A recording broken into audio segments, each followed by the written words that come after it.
Hey everybody, my name is Marcella Dominguez. I have been a trademark attorney for almost 10 years and I'm really glad that you are here. Make sure you hit the red subscribe button down below, and if at any point during this video you have questions, leave them in the comments because I'm going to select questions at random and answer them in future videos.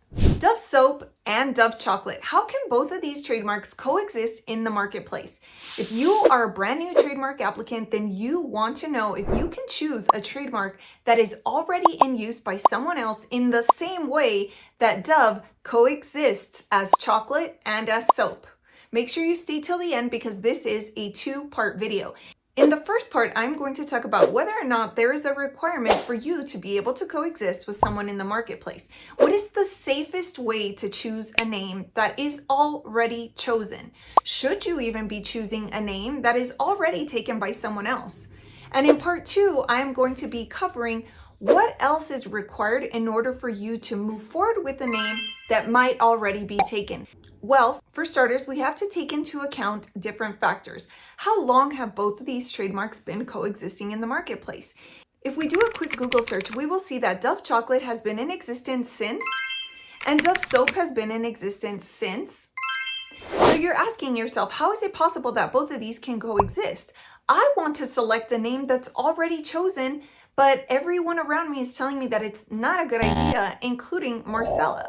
So here's the deal. If you want to choose a name that is already selected, you need to take into account how similar is your trademark to someone else's. You see, when we go back to this example of chocolate and soap have absolutely nothing to do with each other unless you're the kind of person that uses chocolate to bathe yourself. But in this scenario, Dove soap, Dove body care, Dove lotion, that is in one category. And Dove candy is a consumable, right? I mean, if you like chocolate, then you're probably consuming a lot of it. Analyzing the identification of goods and services or identifying the category in which a particular trademark is going to be registered is extremely important in knowing whether it's okay to move forward. So in our example, like I said, candy is very different than hygiene products. So for purposes of this example, they're different enough that they can more than likely coexist in the marketplace. So let's say that I wanted to start a new brand of processed meats, perhaps selling bologna, turkey salami, and I wanted to call it Dove. Is that too close to chocolate? Do you think that would fail the consumer confusion test? Listen, when you're asking yourself if your trademark is going to pass the likelihood of confusion test, in your mind, it's very easy to have a biased approach. And so you might think, well, no, mine is completely different. But you have to be objective, or as objective as you can, and say how similar is mine to the category that already exists. Now, again, it is extremely easy to be biased and to, think that your trademark is distinct enough that you are not going to encounter any issues. But if you're watching this video, it's because you're interested in educating yourself and really learning what you're up against. So be honest, don't try to pull the wool over your own eyes and look at this as objectively and reasonably as possible. In my processed meat example, it might be likely that Dove chocolate is too similar to the processed meats that I want to sell with the Dove name. And for some of you, you might be thinking, well, chocolate has nothing to do with processed meats. But they are both consumables. They are both items that you might find in a grocery store.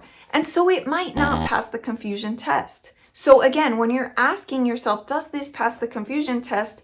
It's not always going to be a bright line answer, as in, yes, it's going to pass it, or no, it's not. Sometimes you might feel like there's a gray area. And that gray area is where you really have to analyze, is it worth the risk? Is it worth the time and investment I'm going to make in figuring out if this is viable?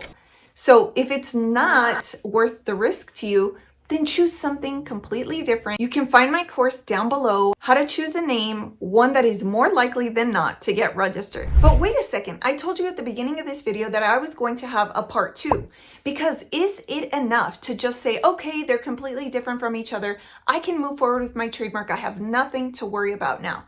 So in part two, I'm going to talk about the next thing you need to consider if you are going to select a name that's already out there. Now, be sure to catch that video right there because I go into more depth about what consumer confusion actually means and whether or not you should be concerned. So before we finish with part one, I want to make sure that you have other examples of two brands that share the same name.